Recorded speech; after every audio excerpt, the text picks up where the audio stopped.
Hello, good morning everybody.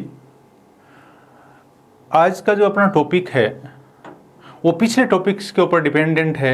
पिछले अपने topic थे वो थे one one function, many one function, onto function and into function. और आज का जो अपना टॉपिक उससे आगे है वो है बाइजेक्टिव फंक्शन। देखो बाइजेक्टिव फंक्शन में क्या है। बाइजेक्टिव फंक्शन क्या है? देखो, आपका अगर फंक्शन है वो वन वन भी है एंड ऑन टू भी है, then the function is called bijective function. Bi means two. Bi means क्या होता है? टू। और इस टू में क्या क्या है? टू में एक तो क्या होगा? वन वन, और एक होगा onto. One one and a onto. अगर ये बाइजेक्टिव फंक्शन का मतलब one one and a onto, bi means दो, और ये टू किसके लिए है? One one and a onto. ये आपका बाइजेक्टिव फंक्शन है। इसकी डेफिनेशन देखिए, a function f A to B is bijection if it is one one as well onto. It is one one as well as a onto. इसकी second definition यही है, इसी को mathematically दूसरे रूप में लिखा है। A function f A to B is bijective function if it is one one. और वन वन की डेफिनेशन दे दी इसने, that is f x is equal to f y. This implies that x is equal to y for x y belongs to A. One one हो गया ये। On to में इसकी डेफिनेशन क्या है? For all y belongs to B there exist x belongs to A such that f x is equal to y. आप इसको इस तरीके से देख सकते हैं, बी के हर एक एलिमेंट की सेट ए में प्री इमेज होनी चाहिए, तो ये ऑन टू हो जाएगा।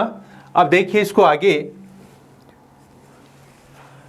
तो बाइजेक्शन फंक्शन की डेफिनेशन और थ्योरी इतनी है। इसके ऊपर बेस्ड क्वेश्चन अपन देखेंगे। देखो, prove that the function F Q to Q given by F x is equal to 5x minus 3 for all x belongs to q is bijection. Bijection मतलब वही one one and onto prove करना है। ये पहली बात तो q क्या है? What is q? q is a set of a rational numbers. Set of a rational numbers. अब आपको इसको बाइजेक्टिव प्रूव करना है आपको, तो आपको दो चीजें प्रूव करनी पड़ेंगी। एक तो इसकी इंजेक्टिविटी प्रूव करनी पड़ेगी। इंजेक्टिविटी का मतलब है वन वन, और उसके बाद इसकी सर्जेक्टिविटी प्रूव करनी पड़ेगी कि ऑन टू। तो one one and onto अगर ये प्रूव हो जाएगा तो ये फंक्शन आपका बाइजेक्टिव हो जाएगा। तो पहले आप देखिए इंजेक्टिविटी।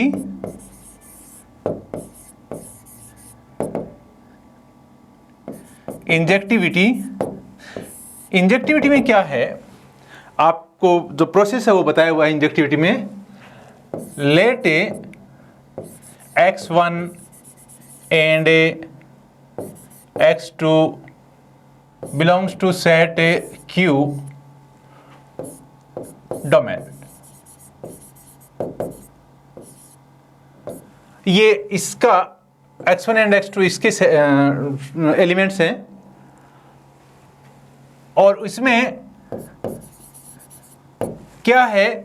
आपने इसकी इमेज x1 की और x2 की इमेज आपने सेम मान ली है यहां पर।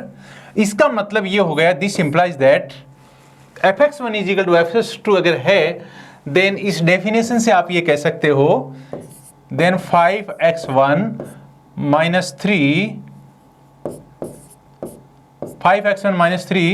Is equal to 5x2 minus 3। This implies that x1 is equal to x2। This implies that x1 is equal to x2। तो x1 is equal to x2 आ गया, तो इसका मतलब ये हो गया, so f x1 is equal to f x2 implies that x1 is equal to x2 function is 1 1। आप लेके चले थे fx1 इजिकल टू fx2 और आपने निकाल दिया x1 is equal to x2, then ये ऐसा अगर हो जाए तो आपका फंक्शन 1 1 हो जाएगा। अब आपको ऑन टू निकालना है सर्जेक्टिविटी। सर्जेक्टिविटी में क्या करेंगे आप? सर्जेक्टिविटी में आप सेट बी का एनी एलिमेंट लेंगे y और y को fx के इक्वल पुट करके और जो डेफिनेशन है fx की उसको x की टर्म में लिख के फिर क्या करेंगे, x को y की टर्म में सोल्व करेंगे। तो देखो आप कैसे करते हैं, let y be an arbitrary element of a Q codomain. इस कोडोमेन का कोई आर्बिट्रेरी एलिमेंट है y, तो आप लिखोगे fx is equal to y और fx is equal to y, fx क्या आपका 5x minus 3 is equal to y। This implies that x is equal to y plus 3 upon 5, y plus 3 upon 5, ये आपकी x की value आ गई। अब देखिए आप इसमें यहां से आप देखेंगे x की वैल्यू ये आ गई। अब x की वैल्यू y की टर्म में आ गई तो आपको क्या करना है कि y को देखोगे, y कौन सा है, इस क्यू में है। y कोई भी रेशनल नंबर है तो y के किसी भी रेशनल नंबर के लिए for every value of y belongs to Q, there exists a x is equal to y plus 3 upon 5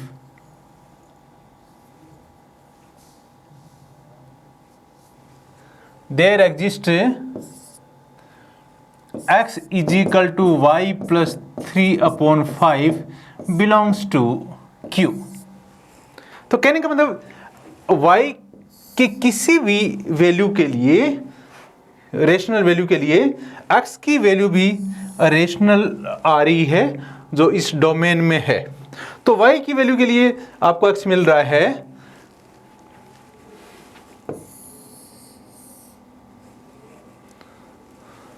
हाँ, यहां से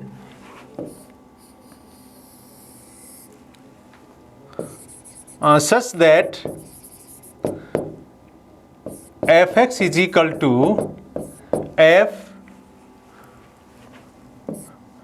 x की वैल्यू क्या निकाली आपने, y plus 3 upon 5 is equal to, अब इस f को इस डेफिनेशन से कर दीजिए तो ये हो जाएगा f, x की जगह क्या आपका y प्लस 3 अपॉन 5, वहां 5 है और फिर x की जगह वो ये लिख दीजिए y plus 3 upon 5 plus minus 3,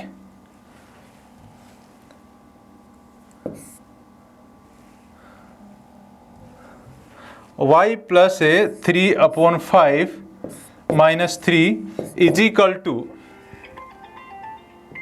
y plus 3 minus 3 y is equal to y। तो आपका fx इज इक्वल टू क्या आ गया, y आ गया। तो अब ये अपना ये जो fx इज इक्वल टू क्या आ गया आपका, y आ गया। किस वैल्यू के लिए, y प्लस 3 अपॉन 5 x की इस वैल्यू के लिए। तो आपका ये, इसका मतलब ये हो गया every element of a Q codomain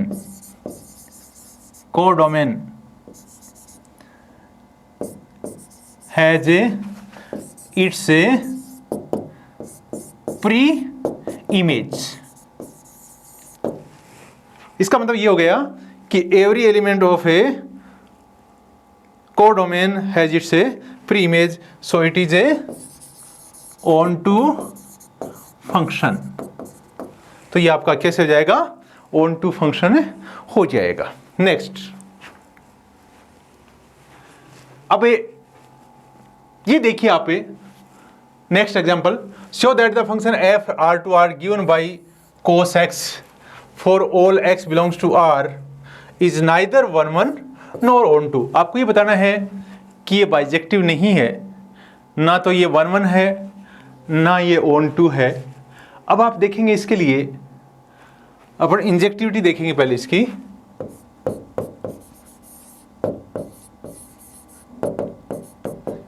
injectivity देखेंगे अपन इसकी। इंजेक्टिविटी देखने के लिए अपन क्या करेंगे, देखो अपने पास में देखो, आप जानते हो we know that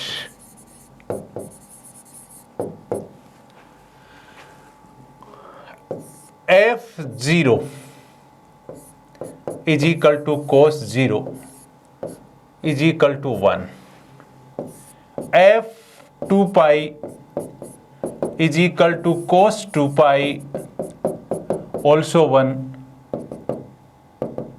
f 2n pi is equal to cos n pi is equal to 1।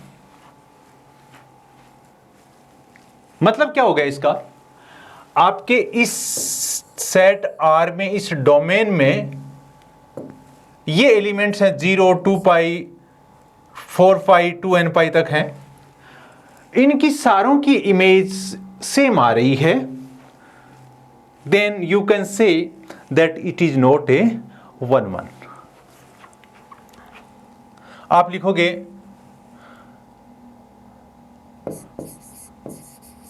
more than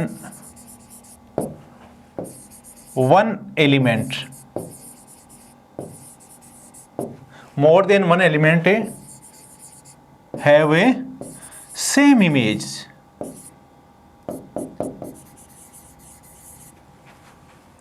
so it is a many one function, it is many one function। Next, surjectivity. Surjectivity इसकी कैसे prove करोगे आप, देखो इसमें आपको ये पता है वी नो दैट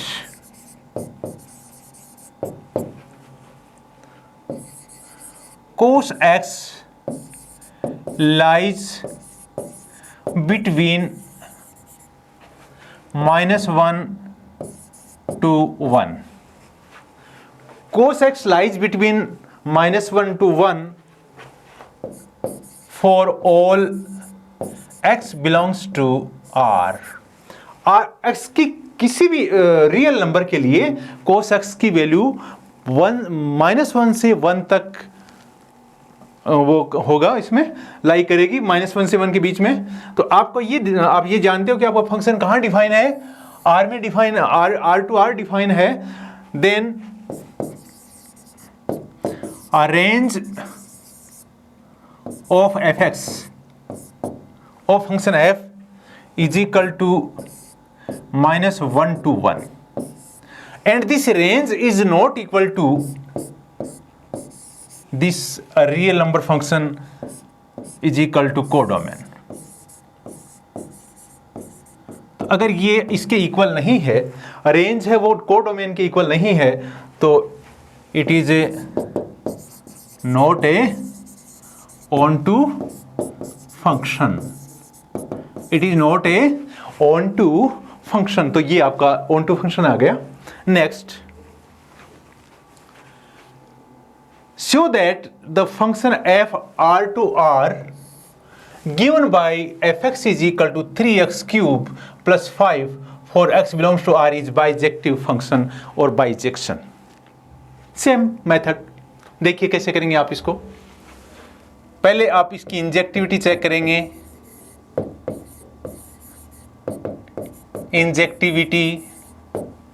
इंजेक्टिविटी में आप क्या करेंगे, देखो आप डोमेन में दो एलिमेंट लेंगे, यानी टू एलिमेंट,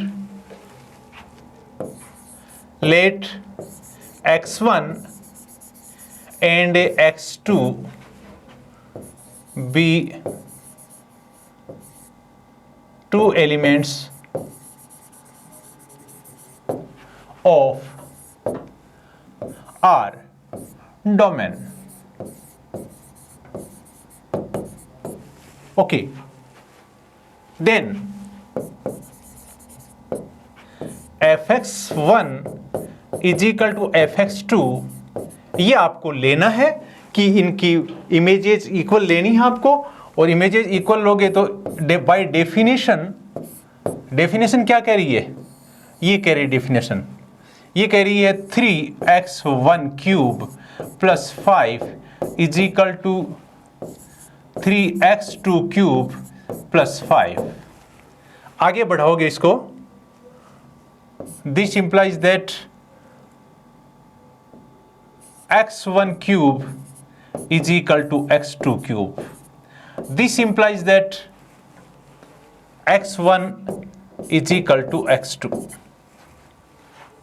और आप इसको इस तरीके से भी कर सकते हैं,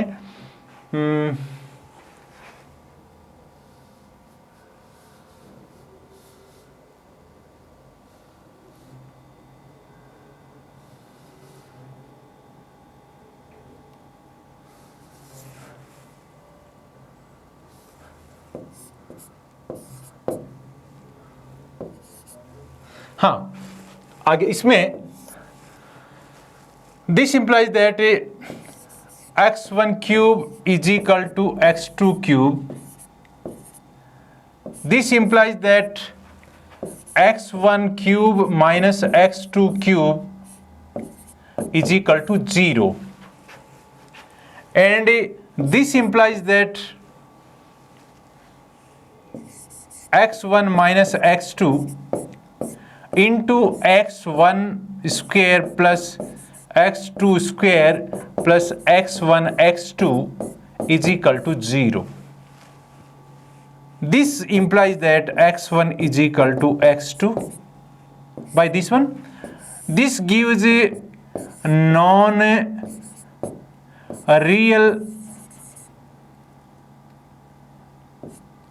root.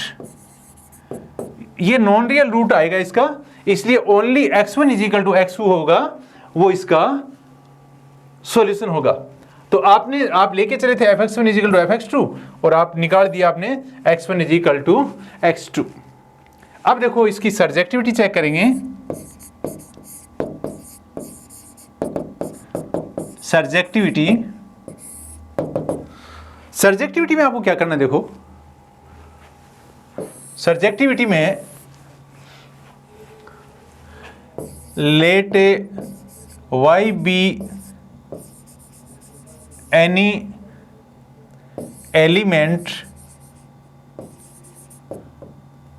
Of A B, y be any element of A B. अब आप इसमें क्या करेंगे, देखो y is equal to F X implies that y is equal to 3x cube plus 5. This implies that 3x cube is equal to y minus 5, and this implies that x cube is equal to y minus 5 upon 3, and this implies that x is equal to y minus 5 by 3 raised to power 1 upon 3, raised to power 1 upon 3। x की value आ गई आपकी। अब यहां से आप देखेंगे कि y की किसी भी रियल नंबर के लिए, y के किसी भी रियल वैल्यू के लिए जो x की वैल्यू होगी वो रियल होगी। y के किसी भी रियल वैल्यू के लिए x की वैल्यू होगी वो रियल होगी।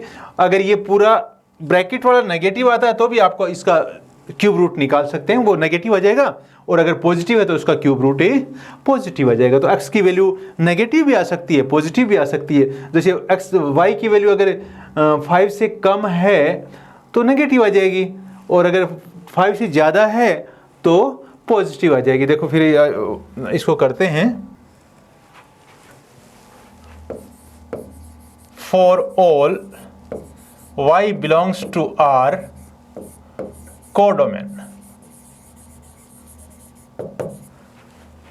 Codomain, there exists x is equal to y minus 5 upon 3 raised to power 1 upon 3 belongs to R। देख लीजिए वही है क्या, y minus 5 upon 3 raised to power ये आ गई, such that तो आपकी y की वैल्यू के लिए x की वैल्यू यहां आ गई, मतलब इस y की प्री इमेज ये है x, इस y की प्री इमेज x है और y की टर्म में है ये। तो ये जो टर्म है, ये जो नंबर है, ये कहां पर है, ये किस में है, डोमेन में है, ये किस में है, डोमेन में है। तो अब देखो such that fx is equal to f, x is equal to क्या है डोमेन में, y माइनस 5 अपॉन 3, ये है। मैंने x की जगह y माइनस 5 अपॉन 1/3 लिख दिया। अब इज इक्वल टू इसको, अब मैं इसको आपके वो फंक्शन की तरह अगर डिफाइन करूंगा, जैसे x का जो फंक्शन है वो डिफाइन किया हुआ है, देखो क्या किया हुआ है, 3x cube plus 5, 3x cube plus 5, fx is equal to, fx is equal to क्या है, 3x क्यूब प्लस 5, ये डिफाइन है। अब मैं x की जगह इसको मानूं और फिर करूं तो देखो क्या हो जाएगा, 3 इंटू एक्स क्यूब, इसका क्यूब, इसका क्यूब, इसका पूरे का cube, y minus 5 upon 3 raise to power 1 upon 3 और इसका क्यूब प्लस 5। आप इसको चलेंगे आगे, fx लेके चले थे आप, आगे इसको रिजल्ट निकालिए आप, देखो 1/3 इंटू 3, 1/3 इंटू 3, तो ये पावर है ये एकदम से गायब हो जाएगी यहाँ से, 3 into y minus 5 upon 3 plus 5, और ये क्या हो जाएगा, y minus 5 plus 5 is equal to y। तो कहने का मतलब मेरा ये है fx इज इक्वल टू क्या आ गया आपका, y आ गया। तो ये y है, y की प्री इमेज क्या आ गई, x आ गई। तो ये क्या हो गया आपका, ऑन टू हो गया, और ये ऑन टू फंक्शन हो गया। इससे पहले ये 1 था, ये आपका 1 था, यहां से 1 था, ये ऑन टू प्रूव हो गया। तो इसका मतलब ये फंक्शन कैसा हो गया, सरजेक्टिव, सॉरी बाइजेक्टिव फंक्शन। तो ये कैसा फंक्शन हो जाएगा, बाइजेक्टिव फंक्शन। आगे बढ़िए। तो ये बात आपको क्लियर हो गई होगी शायद, इसमें कोई दिक्कत नहीं है। देखो आपने x, y की वैल्यू x की टर्म में निकाल ली ये। अब देखो y की कोई भी वैल्यू पुट करेंगे तो x की वैल्यू ये रियल नंबर आएगी, और आपका रियल नंबर से ही ये फंक्शन f है वो R टू R ही डिफाइन है। तो आप यहाँ कोई भी रियल नंबर y की कोई भी रियल नंबर इसमें से देंगे तो आपके पास x की वैल्यू भी रियल नंबर आएगी। इसका मतलब y की कहीं ना कहीं प्री इमेज है। Okay next. अब देखिए इसमें let a is equal to r minus 2 and b is equal to r minus 1। ये r है, ये है रियल नंबर्स, रियल नंबर्स का सेट है ये, रियल नंबर्स का सेट है ये। इसमें ये सेट रियल नंबर में से ओनली 2 को डिलीट किया है तो आपका सेट ए है। मतलब रियल नंबर में से 2 नहीं है, इसको सेट ए कहा है, और रियल नंबर में से 1 को डिलीट करने के बाद जो सेट बना है वो बी बना है। If F A to B is a mapping, mapping means function, mapping को फंक्शन बोलते हैं, is a mapping defined by F x is equal to X minus one upon X minus two so that F is a bijection.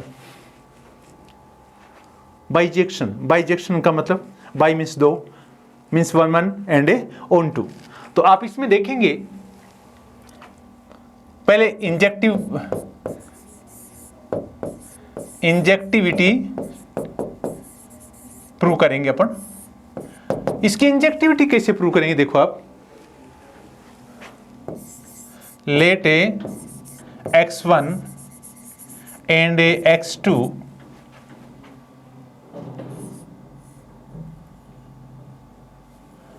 let x1 and x2 are any element in set A. A set A means in domain.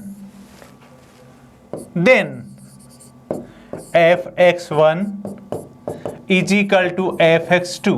आपको ये मानना है, ये assume करना है कि x1 और x2 दो एलिमेंट्स हैं, उनकी इमेजेस सेम हैं।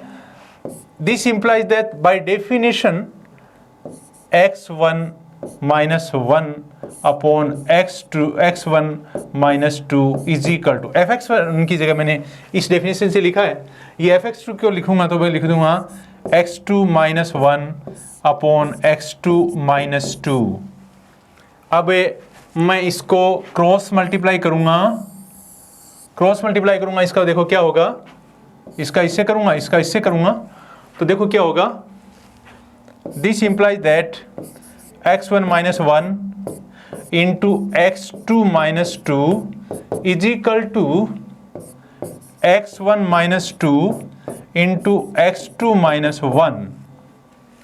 This implies that x1 x2 minus 2x1 minus x2 plus 2 is equal to x1 x2 minus x1 minus 2x2 plus 2। This implies that x1 x2 से x1 x2 चला गया, 2 से 2 चला गया, और यहां से आप देखेंगे तो ये देखो आ जाएगा x2 is equal to x1, or you can say x1 is equal to x2. So fx1 is equal to fx2 implies that x1 is equal to x2. So this function is a 1 1। तो ये function आपका 1 1 हो गया। ये function जो define है वो, क्योंकि आप लेके यहां से चले थे fx1 is equal to fx2 और आपने निकाल दिया x1 is equal to x2। तो ये आपका हो गया फंक्शन, ये बाइजेक्टिव फंक्शन। एक चीज और है, बाइजेक्टिव फंक्शन आपने डिफाइन तो कर दिया, लेकिन इसकी कंडीशन क्या है, let a and a B are two finite sets. Let A and B are two finite set. Finite set means इस सेट A में भी आपके एलिमेंट्स हैं वो फाइनाइट हैं, नंबर ऑफ एलिमेंट्स हैं वो लिमिटेड हैं, और सेट B में भी नंबर ऑफ एलिमेंट्स हैं वो लिमिटेड, आप उसको काउंट कर सकते हैं। अब इसमें अगर आप पहली बात 1 1 फंक्शन डिफाइन करना चाह रहे हैं, सेट A से सेट B में 1 1 फंक्शन डिफाइन करना चाह रहे हैं। देखो आप यहां एरो डायग्राम भी बनाएंगे, ये सेट A है आपका, ये सेट B है, ये A1 A2 A3 A4, B1 B2 B3। मैं एक बार इतना ही रखता हूं, क्या मैं इसको 1 1 डिफाइन कर सकता हूं? नहीं, क्योंकि 1 1 के लिए डिफरेंट एलिमेंट से एसोसिएट होगा। तो अब देखो 1 1 नहीं कर सकता ना, क्योंकि ये A4 बच गया। तो कम से कम मेरे को एक एलिमेंट और चाहिए, इसका मतलब यहां ये हो गया कि number of elements of A और ये है number of elements of B. यहां number of elements of A is equal to 4 है और यहां number of elements of B is equal to 4 है। तो यहां इसमें देखो, अगर और भी होता एलिमेंट, इसमें ज्यादा भी होता, तो कोई इसकी इंजेक्टिविटी पे कोई फर्क नहीं पड़ता, ये इंजेक्टिविटी हो जाती इसमें। तो अब मैं B5 लिख रहा हूं, मान लो इसको। तो आप देखो इसके लिए कंडीशन क्या है, इनके जो सेट हैं इनमें नंबर ऑफ एलिमेंट्स है, उनकी कंडीशन क्या है कि सेट ए में और सेट बी में नंबर ऑफ एलिमेंट्स के आपस में क्या रिलेटिविटी है, क्या रिलेशन है इसमें। तो इसका मतलब ये आप ये यहाँ ये देख रहे हो कि इसके एलिमेंट कम से कम इसके इक्वल होने चाहिए। इस सेट बी के एलिमेंट सेट ए के एलिमेंट से इनके इक्वल होने चाहिए, कम से कम, ज्यादा भी हो सकते हैं। तो आपकी इंजेक्टिविटी या 1 1 के लिए number of elements of set B is greater than और equal to number of elements of set A होना चाहिए। नेक्स्ट, ऑन टू फंक्शन के लिए ऑन टू फंक्शन देखो क्या है आपका। ऑन टू फंक्शन के लिए मैं एक डायग्राम ड्रॉ कर रहा हूं। ये आपका x है, ये y है, ये x1 है, ये x2 है, ये x3 है, ये x4 है, ये y1 है, ये y2 है, ये y3 है, ये y4 है। अब देखो इसमें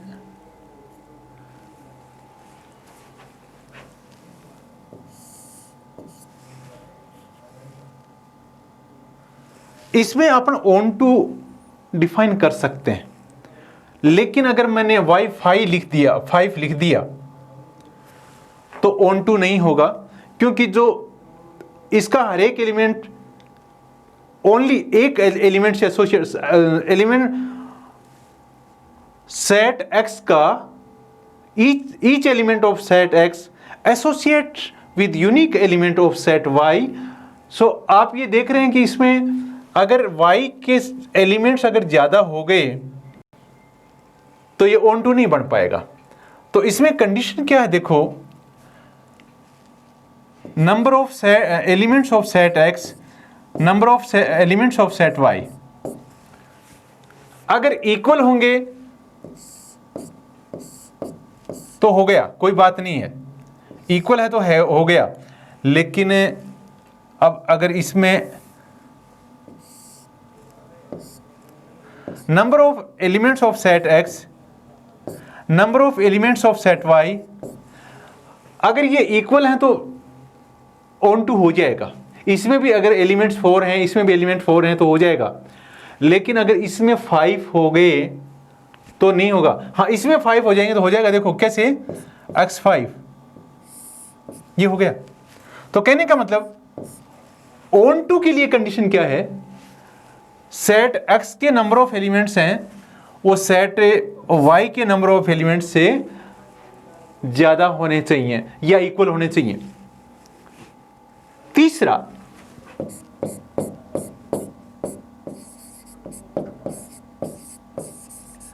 बाइजेक्टिव फंक्शन। बाइजेक्टिव फंक्शन में देखो क्या है, बाइजेक्टिव फंक्शन कैसा होता है, 1 1 भी होना चाहिए और ऑन टू भी होना चाहिए। 1 1 ऑन टू, 1 1 ऑन टू होने के लिए क्या करना पड़ेगा इसको, ये मान लो आपका सेट P है, ये सेट Q है। सेट P में ये P1, P2, P3, P4, इसमें Q1, Q2, Q3 and Q4। मैं किसी में बढ़ा सकता हूं क्या इसमें? मेरे को 1 1 और ऑन टू दोनों देखने हैं, 1 1 भी होना चाहिए और ऑन टू भी होना चाहिए। इसमें जो फंक्शन है वो 1 1 एंड ऑन टू होना चाहिए। तो 1 1 आप बढ़ा दो, देखो 1 1, ये 1 1 हो गया, ऑन टू भी हो गया। अगर इसमें एक एलिमेंट और होता तो ये ऑन टू नहीं होता, अगर इसमें एक एलिमेंट और होता तो ये 1 1 नहीं होता। तो ये बाइजेक्शन के लिए कंडीशन क्या है? बाइजेक्शन के लिए कंडीशन है NP is equal to NQ। कहने का मतलब जितना सेट P में एलिमेंट हैं उतने सेट Q में होंगे। तो ये आपका फंक्शन है, ये बाइजेक्टिव फंक्शन डिफाइन हो सकता है, ये इसके लिए कंडीशन है, वरना तो ये बाइजेक्टिव फंक्शन नहीं होगा। तो बाइजेक्टिव फंक्शन के लिए पहली कंडीशन ये है कि डोमेन एंड कोडोमेन के दोनों एलिमेंट, दोनों सेट हैं उनमें एलिमेंट्स हैं वो इक्वल होने चाहिए। Thank you. तो आज का अपना ये इतना ही रहेगा और कल अपन आगे मिलेंगे। Thank you.